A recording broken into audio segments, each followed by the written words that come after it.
नमस्कार विद्यार्थी मित्रों, धोरण 9 सामाजिक विज्ञान MNJ पटेल माध्यमिक शाळा वरासा सूरत प्रकरण 3 नूतन विश्व तरफ प्रयाण भाग 4। આજે આપણો પ્રશ્ન છે સંયુક્ત રાષ્ટ્રના અંગો કેટલા છે, કયા કયા? તો સંયુક્ત રાષ્ટ્ર સંઘના અંગો 6 જેટલા છે।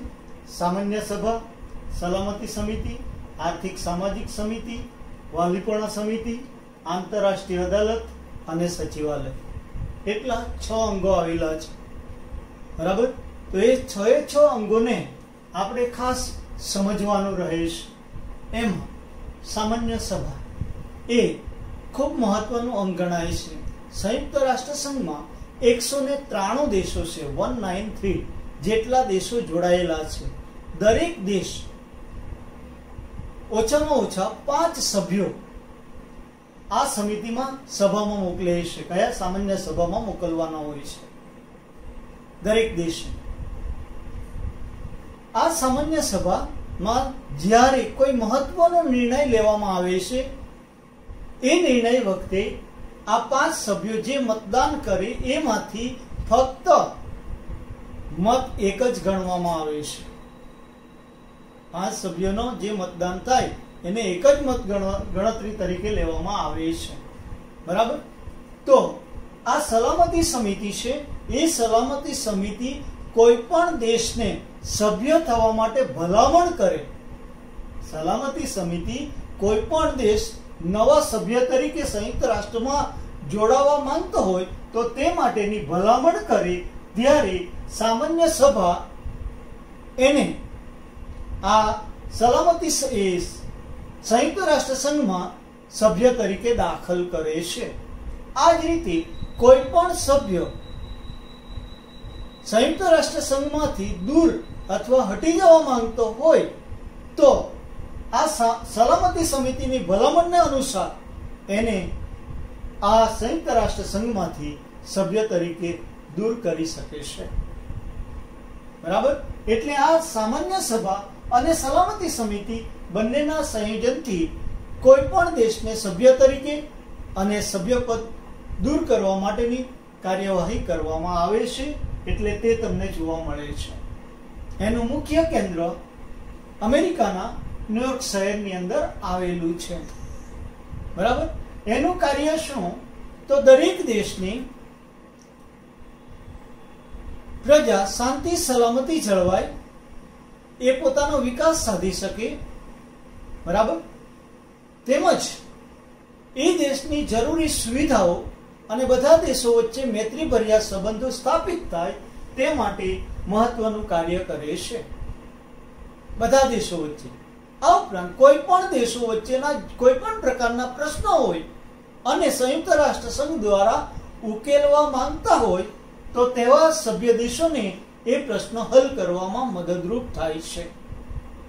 આવા પ્રશ્નો વાટાઘાટો, ચર્ચા કે લવાદ દ્વારા દૂર કરવા માટેનો પ્રયત્ન કરે છે। એટલે તે આ સામાન્ય સભા દ્વારા થાય છે। આ જ રીતે આ સચિવાલય જે મહામંત્રી તરીકે કાર્ય કરે છે, એનો કાર્ય વહીવટ થાય છે। તો એના મહામંત્રી દ્વારા જે વાર્ષિક બજેટ બહાર પાડવામાં, વાર્ષિક બજેટ એટલે શું? તો સંયુક્ત રાષ્ટ્ર સંઘની અંદર વર્ષ દરમિયાન કેટલો ખર્ચ થયો છે, ક્યાં ક્યાં આગળ કયા પ્રકારનો ખર્ચ કર્યો છે, અને બીજા વર્ષે એટલે કે આવતા વર્ષે કયા પ્રકારનો ખર્ચ થવાનો છે, એ અંદાજિત બહાર પાડવામાં આવે છે। તેને આપણે બજેટ કહીએ છીએ। તો એ બજેટ જે પસાર કરવામાં આવે એને આ સામાન્ય સભા છે મંજૂરી આપે છે, અને વિશ્વના દેશો જે ગણાય છે એને નાણાંની જે સુવિધા જરૂર છે તો એની સવલતો પૂરી પાડવાનું કામ કરે છે, એમાં વહેંચણી કરે છે। જુદા જુદા આ અંગો છે, આને કઈ નાણાંની જરૂરિયાત છે તે બધા નાણાંની ફાળવણી કરવાનું કામ પણ સામાન્ય સભા કરે છે। આમ દરેક દેશો વચ્ચે સંવાદિતા જળવાય તે માટેનો પ્રયત્ન કરે છે, એટલે તે છે। આ ઉપરાંત માનવ વિકાસ મહત્વનું કાર્ય છે। દરેક માનવ છે એ પોતાનો સર્વાંગીણ વિકાસ સાધી શકે, તો એ માટે કઈ આવશ્યકતા છે, કઈ જરૂરિયાતો છે એ પૂરું કરવાનું કામ આના દ્વારા કરવામાં આવે છે, એટલે તે મહત્વનું કાર્ય છે. અને ત્રીજું કાર્ય છે નિશસ્ત્રીકરણ. નિશસ્ત્રીકરણ એટલે કોઈ પણ દેશને ભય પમાડે એટલા પ્રમાણમાં શસ્ત્રોનું ઉત્પાદન ન કરવું હોય તો તેનો નાશ કરવો અથવા સંયુક્ત રાષ્ટ્ર સંઘના દેખરેખ નીચે રાખવાની પ્રક્રિયાને નિશસ્ત્રીકરણ કહેવાય છે. બરાબર? એટલે દરેક દેશ ઓછામાં ઓછા શસ્ત્રો જરૂરિયાત આવશ્યક હોય તો જ ઉત્પાદન કરે, બાકી એની આવશ્યકતા નથી તો ઉત્પાદન ન કરે. બરાબર? અને એ નાણાંનો દેશના અન્ય વિકાસ પાછળ ખર્ચ થાય એ માટેની પ્રયત્નો એ કરી રહ્યું છે. આમ મહત્વનું કાર્ય છે એ કરે છે. આ ઉપરાંત આ સામાન્ય સભાના અધ્યક્ષ તરીકે ભારતના ડોક્ટર વિજયાલક્ષ્મી પંડિતે છે મહત્વની કામગીરી બજાવી છે. કયા? સામાન્ય સભાના અધ્યક્ષ તરીકે મહત્વની કામગીરી બજાવેલી છે વિજયાલક્ષ્મી પંડિતે. એટલે તે તમને દર્શાવવું છે. આ રીતે મહત્વનું કાર્ય થયેલું જોવા મળે છે. ત્યાર પછી બીજું આવે છે સલામતી સમિતિ. સલામતી સમિતિ એ પણ અમેરિકાના ન્યુયોર્ક શહેરમાં આવેલી છે. બરાબર? એની અંદર કુલ 15 સભ્યો છે. એમાં 5 કાયમી સભ્ય રાષ્ટ્રો અને 10 બિનકાયમી. બરાબર? હવે 5 કાયમી સભ્ય રાષ્ટ્રો છે તેમાં અમેરિકા, રશિયા, ઇંગ્લેન્ડ, ફ્રાન્સ અને ચીન આ 5 દેશો એના કાયમી સભ્યો તરીકે જોવા મળે છે. જ્યારે બિનકાયમી સભ્યો છે દર 2 વર્ષ માટે ચૂંટવામાં આવે છે અને 193 દેશો છે એના જુદા જુદા દેશોમાંથી એક લેવામાં આવે છે. બરાબર? તો એ પણ આપણે જાણીએ છીએ. તો એ બિનકાયમી સભ્ય તરીકે પણ ભારતે કામગીરી કરેલી જોવા મળે છે. બિનકાયમી સભ્ય તરીકે 1965 ની અંદર લગભગ કામગીરી કરેલી છે. તો તે આપણને જોવા મળે છે. હવે એમાં એક મહત્વનું કાર્ય કહ્યું તો કોઈ પણ ઠરાવ અથવા નિર્ણય જે લેવામાં આવે ત્યારે 15 સભ્યોએ મતદાન કરે છે. એમાં ઓછામાં ઓછા 9 સભ્યોનું મતદાન થયેલું હોવું જરૂરી છે, ત્યારે તે ઠરાવ પસાર થયેલો કહેવાય. પરંતુ મુખ્ય હકીકત એ છે કે એમાં 5 કાયમી સભ્યોએ એક તરફી મતદાન કરેલું હોવું જોઈએ, જ્યારે 10 માંથી ઓછામાં ઓછા 4 સભ્યોએ મતદાન થયેલું હોય તો તે ઠરાવ પસાર કરી શકે. પરંતુ જો 5 કાયમી સભ્યોમાંથી કોઈ પણ એક દેશ વિરોધમાં મત નાખે તો ત્યારે તે કોઈ પણ સંજોગોમાં ઠરાવ પસાર થઈ શકતો નથી. એટલે તેને વીટો પાવર તરીકે ઓળખવામાં આવે છે. તો પ્રશ્ન આવે છે 2 ગુણના પ્રશ્નમાં વીટો પાવર એટલે શું? સ્પષ્ટ થાય. વીટો પાવર એટલે સલામતી સમિતિના 5 કાયમી સભ્ય રાષ્ટ્રોને મત આપવાનો વિશેષ અધિકાર જે આપવામાં આવ્યો છે એ અધિકારને વીટો પાવર તરીકે ઓળખવામાં આવે છે. બીજો શબ્દ છે નિષેધાત્મક તરીકે પણ ઓળખાય છે. તો એ રીતે આ સલામતી સમિતિ એ વિશ્વના દેશોનું રક્ષણ કરવાનું મહત્વનું કાર્ય કરતું હોય તેથી મહત્વના અંગ તરીકે છે. એના જ કારણે લગભગ આજે વિશ્વની અંદર 3જું વિશ્વયુદ્ધ થતા અટકેલું છે તે જોવા મળે છે. આ સંયુક્ત રાષ્ટ્ર સંઘનું એક મુખ્ય કાર્ય તરીકે આપણે જોઈએ, કોઈ પણ દેશ હોય, કોઈ પણ દેશો વચ્ચે સંઘર્ષ થાય ત્યારે યુદ્ધ કરવાની મનાઈ કરે છે. એનો પ્રશ્ન હોય તે વાટાઘાટો, ચર્ચા કે લવાદ અથવા આંતરરાષ્ટ્રીય અદાલત દ્વારા ઉકેલવા માટે હંમેશા પ્રયત્ન કરતી જોવા મળે છે. એ મહત્વનું કાર્ય તરીકે સલામતી સમિતિ છે એ આપણને જોવા મળે છે. એના પછી આર્થિક સામાજિક સમિતિ. આર્થિક સામાજિક સમિતિ છે એ સમિતિની અંદર આપણને જોવા મળે છે આર્થિક સામાજિક સમિતિ છે તેમાં. બરાબર? તો એમાં એને ઇકોસોક તરીકે ઓળખવામાં આવે છે. આર્થિક સામાજિક સમિતિને ઇકોસોક તરીકે ઓળખવામાં આવે છે. એમાં કુલ 54 સભ્ય દેશો છે. બરાબર? અને એને લગભગ 5 વર્ષ મુદ્દે નીમવામાં આવતા હોય છે. તે 3 વર્ષ માટે ચૂંટે છે, ફક્ત 3 વર્ષ છે. અને 2/3 બહુમતી દ્વારા એને ચૂંટવામાં આવે છે. અન્ય સમિતિ જે છે એના એટલે સામાન્ય સભા એના દ્વારા સલામતી સમિતિ છે એ સભ્ય દ્વારા એને નિમવામાં આવે છે તે જોવા મળે છે. મુદત 3 વર્ષ સુધી નિમાય છે.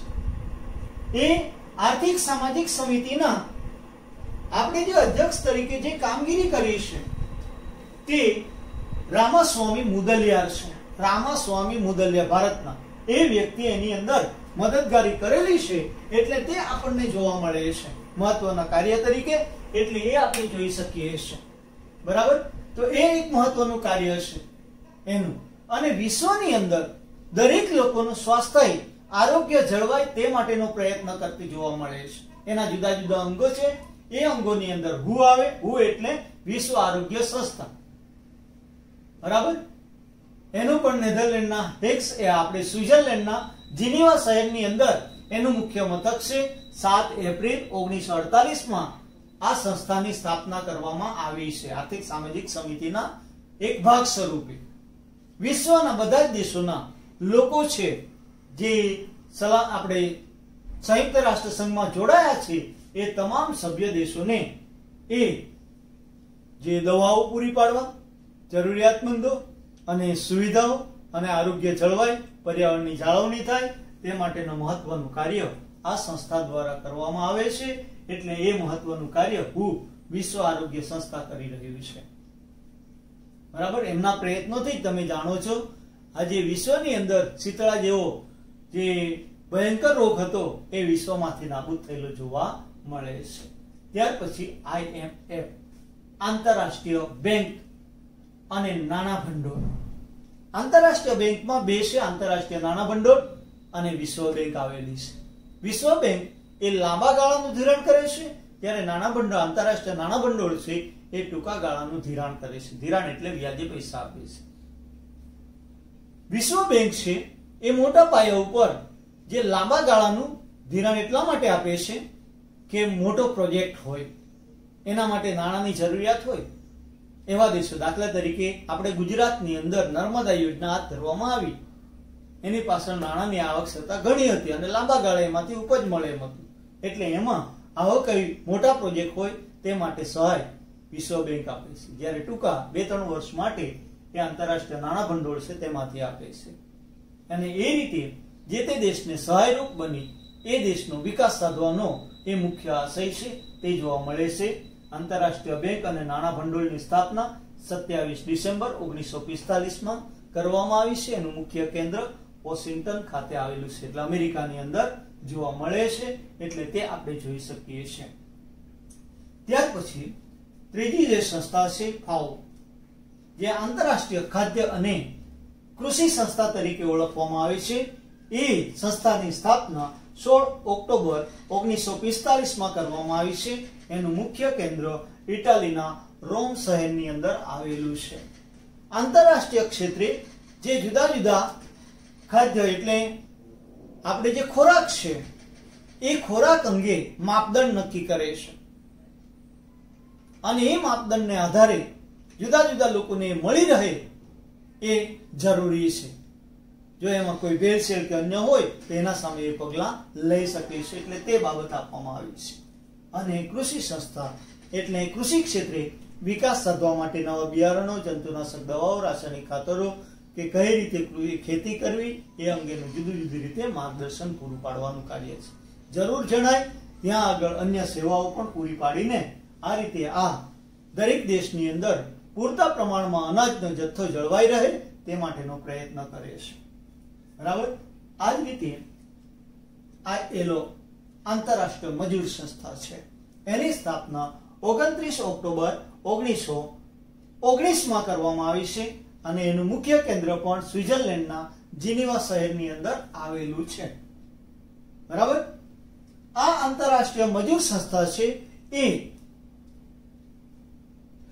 મજૂરનો કેટલા કલાક કામ કરવું એટલે ચોક્કસ કલાક, નિશ્ચિત કલાક કામ નું ધોરાધોરણ, આ ઉપરાંત દરેક મજૂરને ઓછામાં ઓછું કેટલું વેતન મળવું જોઈએ, પગાર મળવો જોઈએ રોજના તે નક્કી કરે છે. આ ઉપરાંત મજૂરોના અધિકારો કયા છે એ અધિકારો સાથે એને જ્યાં કામ કરે છે ત્યાં કયા પ્રકારની સુવિધાઓ હોવી જોઈએ, સગવડતા હોવી જોઈએ એ બધી જ સુવિધા પૂરી પાડવા માટેનો પ્રયત્ન કરે છે. એમને એના પ્રયત્નોથી જે મજૂરો છે એ મજૂરોનું શોષણ થતું અટકેલું જોવા મળે છે. આપણે એ પણ દરેક ક્ષેત્રની અંદર આવી મજૂર સંસ્થાઓ, લેબર, બરાબર, ઇન્ડિયન લેબર ઓર્ગેનાઇઝેશન આપણે કહીએ છીએ, એ સ્થાપિત છે અને એના દ્વારા પગલાં લેવામાં આવે છે તે આપણને જોવા મળે છે. ત્યાર પછી આવે છે યુનિસેફ. યુનિસેફ એ બાળકો માટેનું આકસ્મિક મદદ ભંડોળ તરીકે ઓળખાય છે. એની સ્થાપના 11 ડિસેમ્બર 1947 માં કરવામાં આવી છે. એનું મુખ્ય કેન્દ્ર ન્યુયોર્ક શહેરની અંદર આવેલું છે. આ યુનિસેફ એ ફક્ત બાળકોનું જ સ્વાસ્થ્ય અને આરોગ્ય જળવાય એટલું જ કાર્ય કરતું નથી, પણ એથી આગળ સગર્ભા માતાઓ છે, સ્ત્રીઓ છે, યુવાનો છે, એમનું પણ આરોગ્ય અને સ્વાસ્થ્ય જળવાય તે માટે મહત્વનું કાર્ય કરે છે. કુપોષણનો ભોગ ન બને અને તે માટે કઈ તકેદારી રાખવી એ માટે પણ એ પગલાં ભરે છે. આ ઉપરાંત કોઈ પણ દેશની અંદર કોઈ પણ પ્રકારની કુદરતી આપત્તિ આવે છે તે સમયે કુદરતી આપત્તિ, દાખલા તરીકે ભૂકંપ થયું હોય, વાવાઝોડું થયું હોય, બરાબર, કે કોઈ પણ પ્રક્રિયા થાય તો તેવા સમયે એ અનાજ, દવા અને અન્ય સુવિધાઓ પૂરી પાડે છે, વિના મૂલ્યે પૂરી પાડે છે, બરાબર. તો એ રીતે પણ એ મદદરૂપ થાય છે. એ યુનિસેફના અધ્યક્ષ તરીકે ભારતના ભૂતપૂર્વ રાષ્ટ્રપતિ જે છે ડોક્ટર સર્વપલ્લી રાધાકૃષ્ણ છે, એણે મહત્વની કામગીરી કરેલી છે, એટલે તે આપણને જોવા મળે છે, બરાબર. ત્યાર પછી આવે છે યુનેસ્કો, જે 3 રીતે 3 સ્તરે કામ કરે છે: શૈક્ષણિક, વૈજ્ઞાનિક અને સાંસ્કૃતિક. આ 3 સ્તરે કામ કરે છે. એની સ્થાપના 4 નવેમ્બર 1947 માં કરવામાં આવી છે. એનું મુખ્ય કેન્દ્ર પેરિસ ખાતે આવેલું છે, એટલે ફ્રાન્સના પેરિસ શહેરમાં છે મુખ્ય કેન્દ્ર, ધ્યાન રાખજો, બરાબર. હવે શૈક્ષણિક ક્ષેત્રે દરેક બાળકોને સાર્વત્રિક અને મફત શિક્ષણ મળે એ માટેની સુવિધા પૂરી પાડે છે અને એના પ્રયત્નો દ્વારા જ આપણે ત્યાં ઈસવીસન 1976 માં સુધારો કરીને સાર્વત્રિક શિક્ષણ પૂરું પાડવાનું કાર્ય હાથ ધરવામાં આવેલું છે તે જોવા મળે છે. સર્વ શિક્ષણ અભિયાન હાથ ધરાયું છે, એટલે એનો આપણે ખ્યાલ મળે છે. વૈજ્ઞાનિક ક્ષેત્રે જે અવનવી શોધખોળો થાય છે એનો લાભ દરેક દેશને મળે, સભ્ય દેશોને મળે એ માટેનો પ્રયત્ન કરે છે અને એના કારણે દરેક દેશને લાભ મળતા એ પણ પોતાની રીતે શું વિકાસ સાધી શકે. નહીં તો દરેક દેશ એવા કેટલા ઘણા બધા નબળા દેશો છે, એ આવા કોઈ પણ આ જે કુદરતી ઉપગ્રહ બનાવી શકતા નથી બધા જ દેશો, અને એના કારણે સંશોધન શક્ય નથી, એટલે લાભ મળી શકે નહીં એવા દેશોને.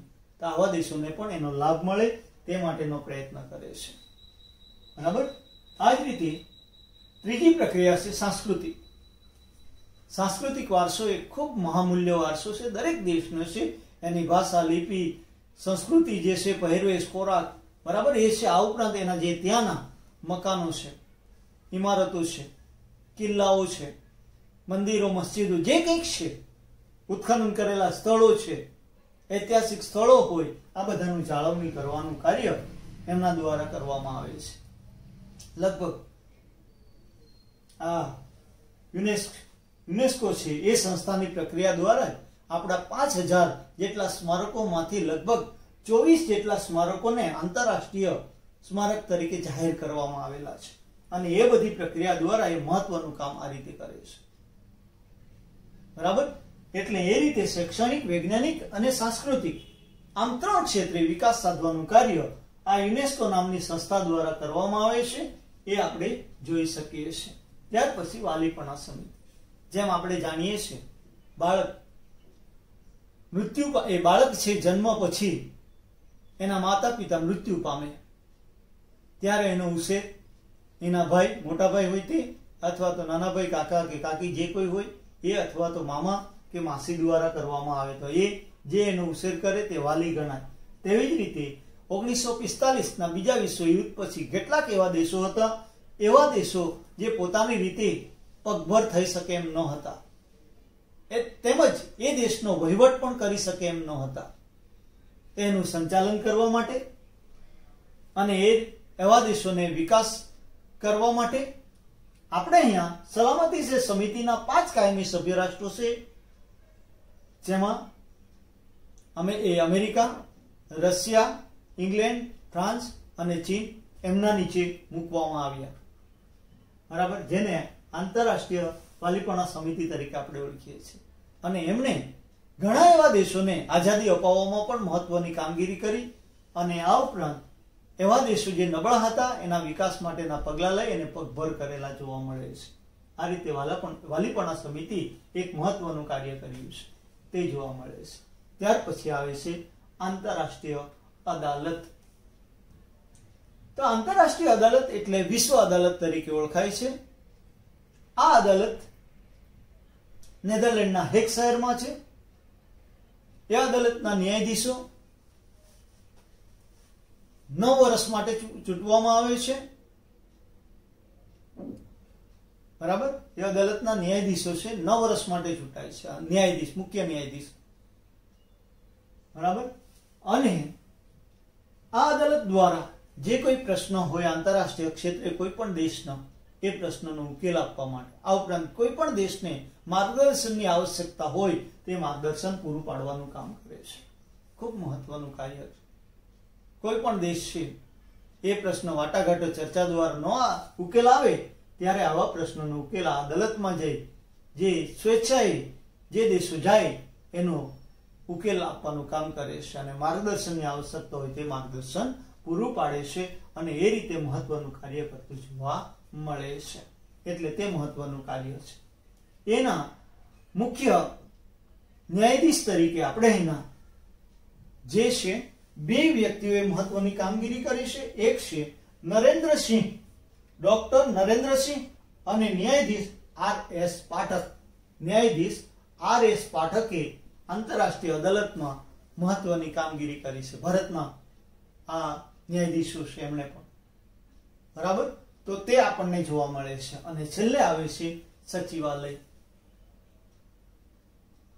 સચિવાલય એને વહીવટી વિભાગ તરીકે ગણાય. લગભગ 25,000 જેટલા સચિવાલયની અંદર જુદા જુદા ક્ષેત્રની અંદર લોકો એટલે કે વહીવટમાં જોડાયેલા છે અને કામગીરી મહત્વની કરે છે. એના મુખ્ય વડાને મહામંત્રી તરીકે ઓળખવામાં આવે છે. સચિવાલયના વડાને મહામંત્રી તરીકે ઓળખાય છે. અને હાલમાં આજે આપણે પોર્ટુગલ છે એના લિસ્બન શહેર છે, એ લિસ્બન શહેરના મોટા એન્ટોનિયો ગુટરેસ મહામંત્રી તરીકે કામગીરી કરી રહ્યો છે. બરાબર, અને એ રીતે આ વહીવટ છે એ વહીવટની મંજૂરી સામાન્ય સભા સલામતી સમિતિ દ્વારા થાય છે. સામાન્ય સભા મુખ્યત્વે તો બરાબર બજેટ જે બહાર પાડે એને મંજૂર કરવાનું ના મંજૂર કરવાનું કાર્ય એ કરે છે સચિવાલયના વહીવટનું. બરાબર, તો એ રીતે એ મુખ્ય કાર્ય તરીકે આપણને જોવા મળે છે. તો આ બધા જે કાર્યો છે એ મુખ્ય કાર્યો છે. એટલે મુખ્ય સામાન્ય સભા, સલામતી સમિતિ, આર્થિક સામાજિક સમિતિ, વાલીપણા સમિતિ, આંતરરાષ્ટ્રીય અદાલત અને સચિવાલય. બરાબર, તો આટલી બાબતો છે આ સંયુક્ત રાષ્ટ્ર સંઘના અંગો તરીકે આપણને જોવા મળે છે. બરાબર, તે આપણે જોઈ ગયા છે. હવે આંતરરાષ્ટ્રીય ક્ષેત્રે ભારતે કયા ક્ષેત્રોમાં કઈ રીતે કામગીરી કરી છે મેં તમને એકવાર કહી ગયો, છતાં ફરીવાર કહું છું. સામાન્ય સભાના અધ્યક્ષ તરીકે ડોક્ટર વિજયાલક્ષ્મી પંડિતે મહત્વની કામગીરી કરેલી છે. બરાબર, આર્થિક સામાજિક સમિતિ છે એમાં રામાસ્વામી મુદલિયાર છે, એણે મહત્વની કામગીરી કરી છે. યુનિસેફ ના અધ્યક્ષ તરીકે આપણા ડોક્ટર સર્વપલ્લી રાધાકૃષ્ણએ મહત્વની કામગીરી કરેલી છે. એટલે તે જોવા મળે છે. આંતરરાષ્ટ્રીય અદાલત છે એ અદાલતમાં ડોક્ટર નરેન્દ્રસિંહ અને આર.એસ. પાઠક, ન્યાયમૂર્તિ આર.એસ. પાઠકે મહત્વની કામગીરી કરેલી જોવા મળે છે. આ લોકોએ કઈ કામગીરી કરી છે, તે કયા ક્ષેત્રમાં કોણે અધ્યક્ષ તરીકે કામગીરી કરી, આવો 2 ગુણનો પ્રશ્ન આવે તો આવી રીતે આપણે ઉકેલ આપવાનો છે, તો તે આપણે જોઈ શકીએ છીએ. બરાબર. હવે આ રીતે આ પાઠ પૂરો થાય છે. આ પાઠના અંતે આ પ્રશ્નો તમને આપ્યા છે. પહેલો પ્રશ્ન છે, ઇટાલીમાં ફાંસીવાદ સમજાવો. બરાબર. કઈ રીતે ઇટાલી સરમુખત્યારશાહી અને એનો વિકાસ કઈ રીતે કર્યો છે તેનો ઉલ્લેખ કરવાનો છે. ત્યાર પછી દ્વિતીય વિશ્વયુદ્ધનું તાત્કાલિક કારણ કયું હતું તેને સમજાવવાનું છે. આ પ્રશ્ન 2 ગુણમાં આવી શકે એટલે એનો ખ્યાલ રાખવાનો છે. ત્રીજો પ્રશ્ન છે, બીજા વિશ્વયુદ્ધના પરિણામો છે, 3 પરિણામો કયા છે તે આપણે લખવાના છે, સમજાવવાના છે, એટલે એ પ્રશ્નો છે. ત્યાર પછી સંયુક્ત રાષ્ટ્ર સંઘના અંગો કેટલા છે, કયા કયા, આ 2 ગુણના પ્રશ્નોમાં આવે. એટલાન્ટિક ખતપત્ર એટલે શું, આ આગળનો પ્રશ્ન છે. એટલાન્ટિક ખતપત્ર એટલે શું એ. બીજો પ્રશ્ન છે, વીટો પાવર એટલે શું, અને છેલ્લે સામાન્ય સભા વિશે ટૂંક નોંધ લખ. આટલા પ્રશ્નો લખવાના રહેશે. બરાબર. આટલી વિગતો તમને આપવામાં આવી છે. આ રીતે આ ત્રીજો પાઠ પૂર્ણ થાય છે. અસ્તુ.